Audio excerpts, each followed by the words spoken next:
My son's lips were blue. He was 11 years old, sitting alone on my mother's concrete porch steps. It was a brutal October rain, the kind that cuts right through your skin, and he had no jacket on. His whole body was shaking so violently that I could actually hear his teeth chattering from halfway down the driveway. I don't even remember putting the car in park or getting out. All I remember is the physical sensation of his skin. It was cold under my hands in a way that should never ever happen to a living child. His fingertips had gone a dull, terrifying slate color when I frantically pressed my thumb against his nail bed to check his blood circulation. It took almost 3 full seconds for the pale white to turn back to pink. I counted 1, 2, 3. I don't know why I counted, except that some primal animal part of my brain needed a concrete number to hold on to so I wouldn't completely lose my mind right there in the front yard. Inside the house, looking through the double-pane glass window, the scene was a grotesque contrast. Warm, flickering yellow light. My mother was wrapped up tightly in a plush fleece blanket, casually sipping hot tea, watching a sitcom rerun on the big screen. She looked completely at peace, like absolutely nothing in the world was wrong. The wind died down for a fraction of a second, and through the glass, I could actually hear the faint sound of the TV's canned laugh track. I will hear that laugh track in my nightmares for the rest of my life. I didn't knock. I didn't ring the bell. I scooped my sobbing, shivering son into my arms and carried him past her straight into the living room. Without saying a single word to her, I set him down on the couch, ran to the linen closet, and grabbed every single blanket, sheet and towel in the entire house, piling them over his freezing body. Then and only then I turned around to face the woman who gave birth to me. She slowly looked up from the couch, her expression mildly annoyed. It was the exact same look you'd give someone who had clumsily walked in front of the TV and blocked your view of the screen. Oh, for heaven's sake. Don't make this a thing, she said, dismissively waving a hand toward the window. He needed to sit outside and think about what he said regarding the lake house. Sarah has turned that boy into a disrespectful little mouthpiece, and somebody in this family has to undo the damage. Something deep inside of me went completely quiet. 34 years of being the dutiful, obedient son who fixed everything. 34 years of smoothing things over, playing the peacemaker, and making pathetic excuses for her toxic behavior at every single family dinner, every holiday, and after every slammed door. All 34 years of that carefully constructed guilt collapsed into one single silent second. I looked her dead in the eye and said one word: enough. She blinked at me, genuinely confused. She was completely caught off guard because she was used to me negotiating with her. She was used to me finding some twisted version of events where nobody's feelings were hurt, where she was never really the villain, just misunderstood or having a bad day. Not this time. To truly understand why that one single word ended a 34-year relationship, you need to understand what this woman did to my wife, Sarah, exactly 5 months earlier, in front of my entire extended family on Christmas Day. We were all gathered at my mother's house for the holidays. It was me, Sarah, Eli, my brother Danny, and his wife and kids. The atmosphere was already tense, as it always was around my mother, but we were doing our best to survive the day. While cleaning up the dinner table, Sarah made an offhand, completely innocent comment about wanting to host Christmas at our place next year. She explicitly said it would take some of the immense pressure and stress off my mother's shoulders. She meant it with genuine kindness, but in my mother's twisted mind, kindness was a threat. My mother's face instantly went ice cold. She stood up, her chair screeching against the hardwood floor, and hissed a venomous comment about Sarah trying to take over her family and strip her of her status in her own house. Before anyone could even process what was happening, my mother raised her hand and slapped my wife. Hard, open palm, right across the face. The sound cracked through the room like a gunshot. It happened in front of everyone. It happened right in front of Eli, who was so startled that he dropped his hot chocolate mug. The ceramic shattered on the floor and he burst into tears. The entire dining room went dead silent. You could hear a pin drop. Sarah didn't yell. She didn't scream or make a scene. She slowly stood up, her jaw clenched, picked up her heavy winter coat, and quietly told me we were leaving. And I God forgive me because I will never forgive myself, stayed behind in that house for 10 agonizing minutes to smooth things over with my mother before walking out to the car. During the 40-minute drive home, while my wife sat in the passenger seat staring out the window, I actually told her that my mother was just under a lot of stress since my father passed away. I suggested we should just let it go for the sake of keeping the peace in the family. Sarah turned her head and looked at me with an expression of pure, unadulterated heartbreak. She looked at me like she didn't even recognize the man sitting next to her.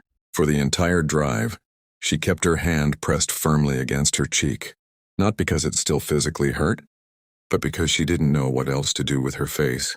She was holding herself together in total silence while her own husband, the man who swore to protect her, was rationalizing her abuse. I remember feeling a sick sense of satisfaction with myself that night. I genuinely thought I had handled the situation, all while my wife sat 6 inches away from me on the couch, completely broken. That Christmas slap was the last excuse I ever made for my mother before the incident on the porch. I kept telling myself I was keeping the peace, but the reality was far uglier.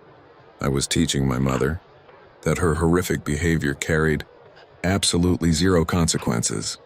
Over the next few months, 3 distinct things happened that I buried deep inside myself, refusing to connect the dots until they stopped being isolated incidents and took the shape of something monstrous. The first thing was the slow erosion of my marriage. For weeks after Christmas, Sarah barely spoke to me. The warmth in our home was entirely gone. One night, while lying in bed staring at the ceiling, she asked me a question that I had no answer for. If she had walked up and slapped a random stranger's wife at a grocery store, would you still be standing there finding excuses for her? I had nothing. I sat there in total silence.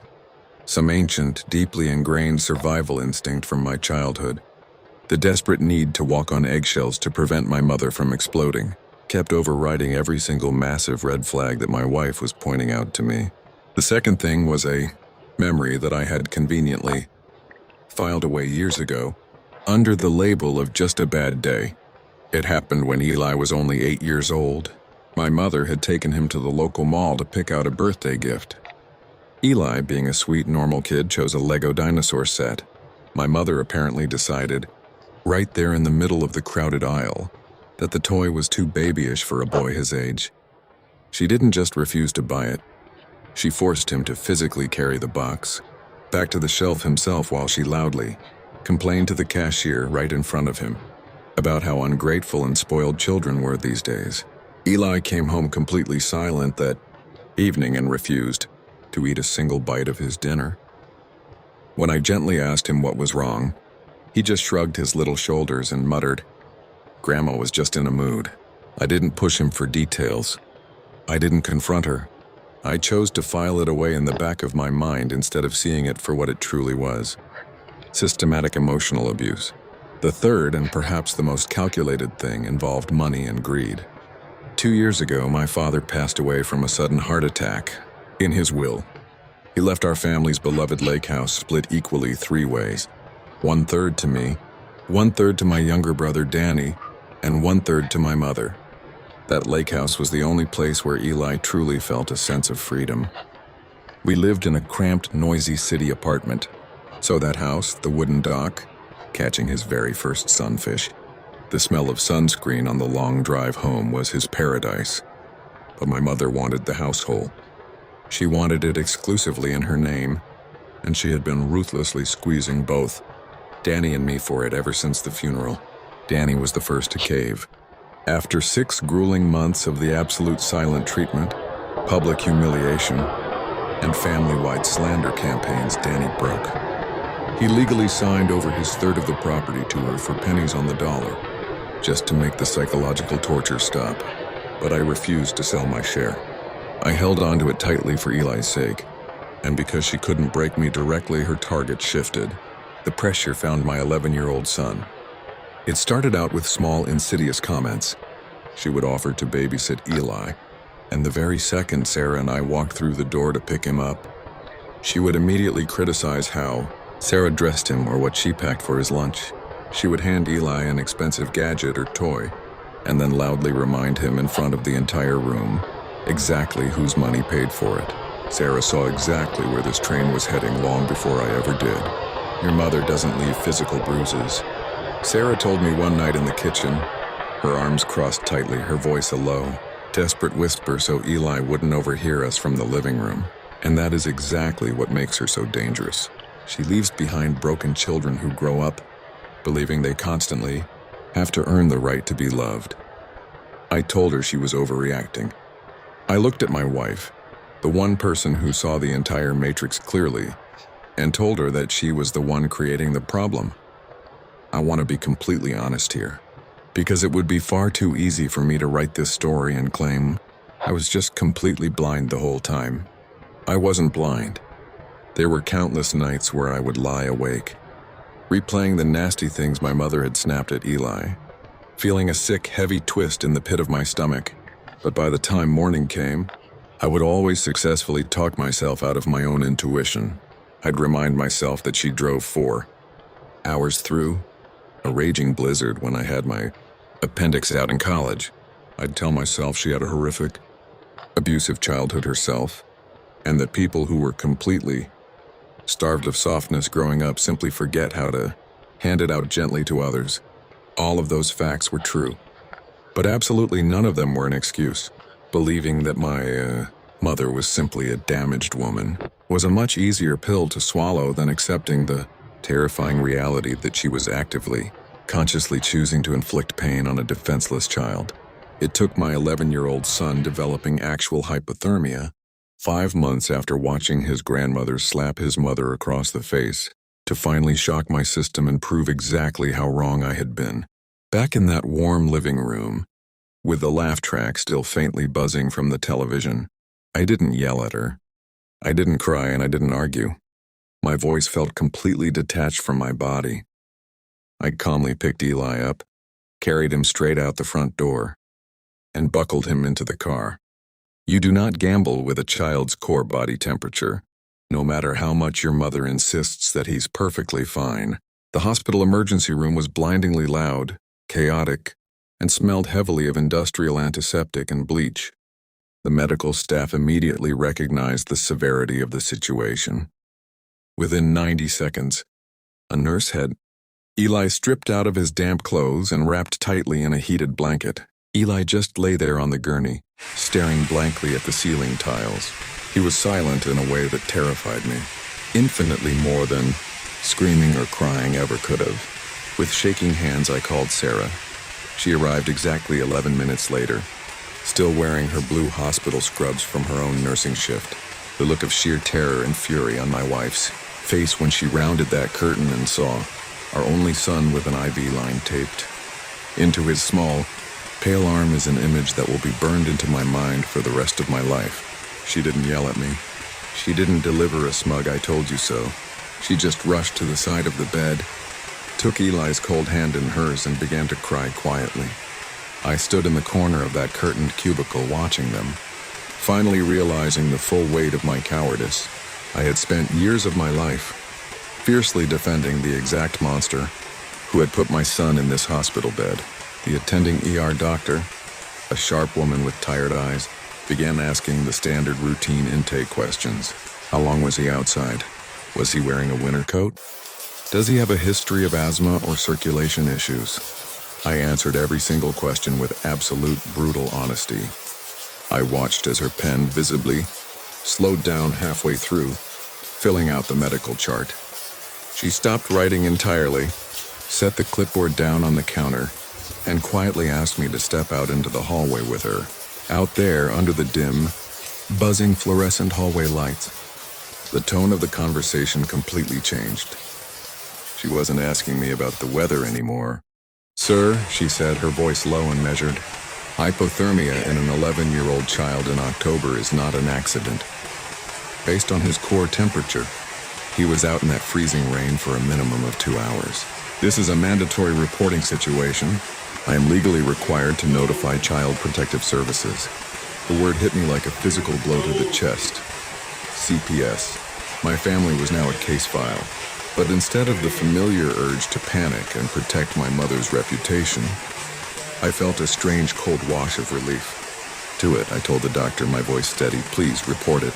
Write down everything." When I walked back into the room, Eli had started to warm up enough to speak.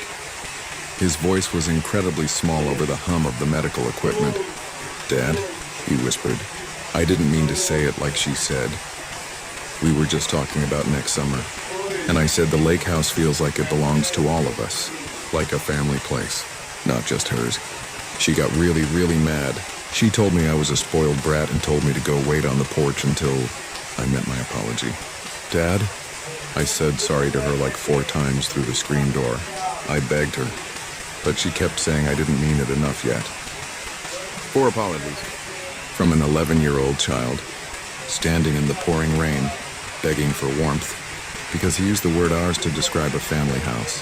That night, once Eli's vitals had stabilized and he had finally fallen into a deep, warm sleep, I sat in a rigid plastic hospital chair and felt that old, toxic habit creep up on me one final time.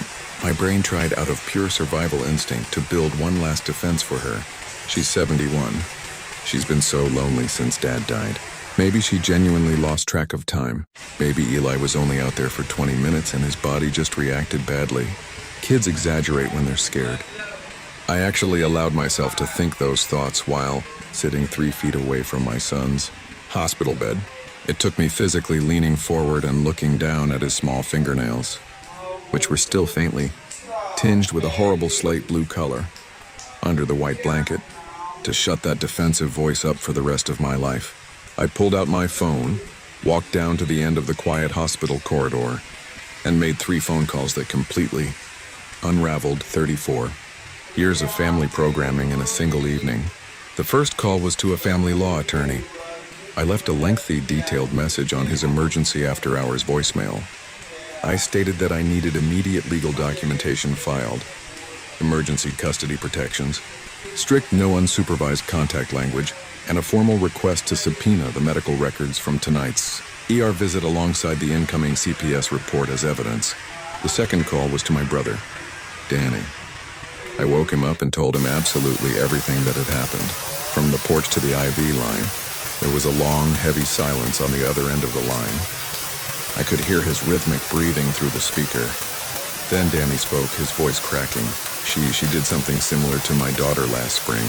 We went over for Sunday dinner, and she locked her out of the house in the backyard for 20 minutes because she took too long getting ready in the bathroom. I never told you. I figured it was just a one-time thing, and I didn't want to start a war. I felt the blood run cold in my veins. "Danny, why the hell didn't you say anything to me after she slapped Sarah at Christmas?" He was quiet for a long time. When he finally answered, he said the exact words that broke something permanently open inside my soul. "'Cause man, you always find a way to make it okay. Whenever she does something crazy, you step in and smooth it over. I didn't think telling you would actually matter." The third and final call was to my wife, who was sitting right there in the room with Eli. I didn't wait for her to speak. I just walked back into the room, looked at her over our sleeping son, and said 4 words. The hardest, heaviest words I have ever had to utter in my entire life. "You were right, sorry." 2 days later, my mother showed up at our apartment door. She arrived expecting the exact same script we had been performing for decades. Her performative tears, my overwhelming guilt, a quiet, shameful forgiveness, and a transaction that would cost me another piece of my own soul. Instead, when she walked up the stairs, she found a firmly locked storm door, taped securely to the outside. Of the glass was a thick folder containing the formal, emergency custody paperwork and a copy of the active CPS investigation file. "Oh, for God's sake. Open the door," she scoffed, her voice easily piercing through the glass panel. "He's completely fine. He's a dramatic kid, you know that. I was forced to sit outside plenty of times when I was his age, and look at me. I turned out perfectly fine." I stood on the other side of the locked door, looking at her through the glass. "I didn't turn out fine," I said, my voice completely devoid of emotion. I turned out to be the kind of man who watched his mother slap his wife across the face on Christmas Day and still drove her home telling her to let it go. I turned out to be someone who allowed you to systematically hurt the people I loved for 30 years because I was terrified of you being disappointed in me. That ends today." Her face twisted into a mask of pure rage. She began screaming at the top of her lungs, slamming her fists against the glass, shouting that I was actively destroying this family and that Sarah had successfully turned me against my own blood. Then for one fleeting second, her voice cracked in a bizarre way I had never heard in my entire life. She looked down at the paperwork, and almost entirely to herself, she muttered, "I never had anyone stand up and do this for me." Something heavy twisted deep in my chest. For one brief, agonizing second, the veil dropped, and I saw exactly where all of her generational trauma and damage had originated from. But I still didn't unlock the door. Understanding exactly where an abuser's damage started does not mean you hand them your own child to keep the cycle going. She called my phone 11 times that week. I let the first 10 go straight to voicemail, completely unheard. I answered the 11th call while standing alone in my dark garage at 11 o'clock at night. "Listen to me carefully," I told her, cutting off her breath before she could speak. "You no longer have access to him. Not unsupervised. Not at holidays, not ever. And you will not get an ounce of communication from this family until you can explain, in writing, to a licensed, third-party child psychologist, not to me, why 2 hours in the freezing rain was a fair price for an 11-year-old child to pay for a single sentence about a house. Until that day comes, you do not exist to him." Then I hung up the phone before she could launch into a response. It was the very first time in 34 years I had ever hung up on her, and it felt like oxygen flooding into my lungs. But the real revenge, the permanent payback, came through the property. My brother Danny and I hired a real estate attorney. Because our father had left the lake house split 3 ways, and because Danny and I still legally held a combined 2/3 majority of the property, we moved our combined shares into an ironclad, irrevocable family trust specifically designated for Eli and Danny's daughter. By restructuring the property deed this way, we legally cut her remaining 1/3 share into complete irrelevance. She could never sell the house.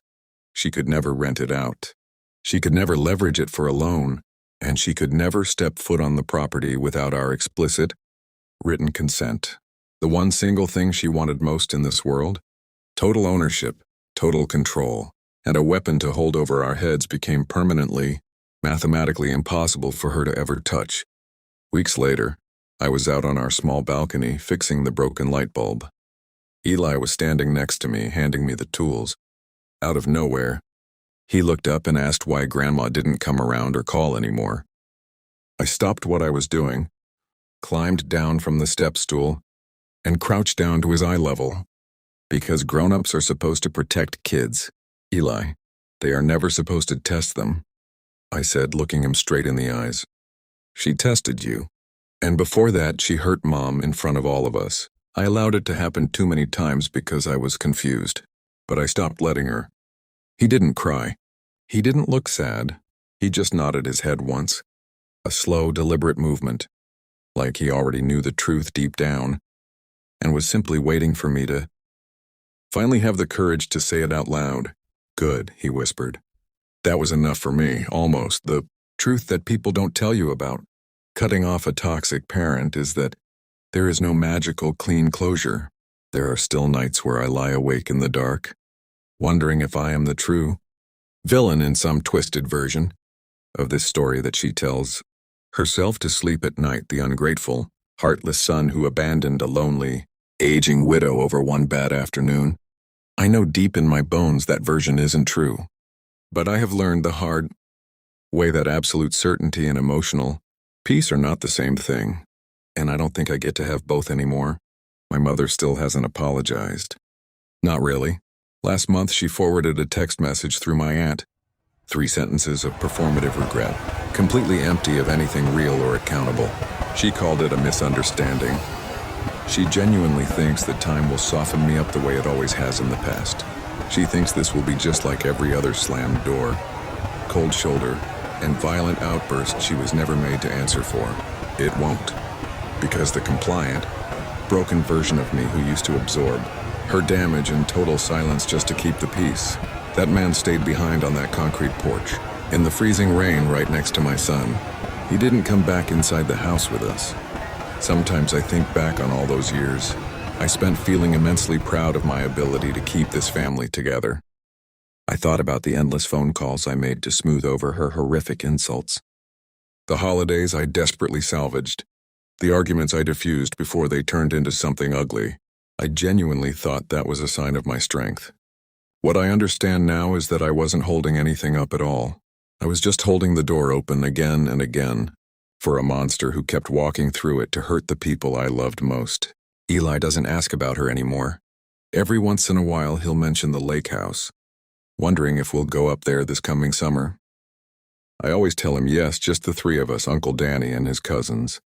The exact way it should have been from the very start. He seems so much lighter these days. He laughs easier, louder. Sarah's noticed it too, a subtle constant tension in his shoulders that neither of us had fully clocked until it was completely gone. Sometimes, though, I still catch him glancing at the phone for a fraction of a second whenever it rings, right before he goes back to playing his video games. I don't think that hypervigilance ever fully goes away.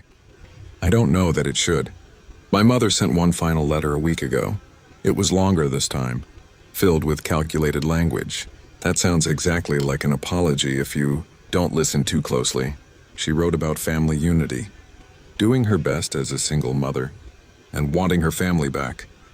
There was absolutely nothing in there about the freezing porch. Nothing about Christmas Day. Nothing that actually named what she did, or who she hurt. I didn't respond.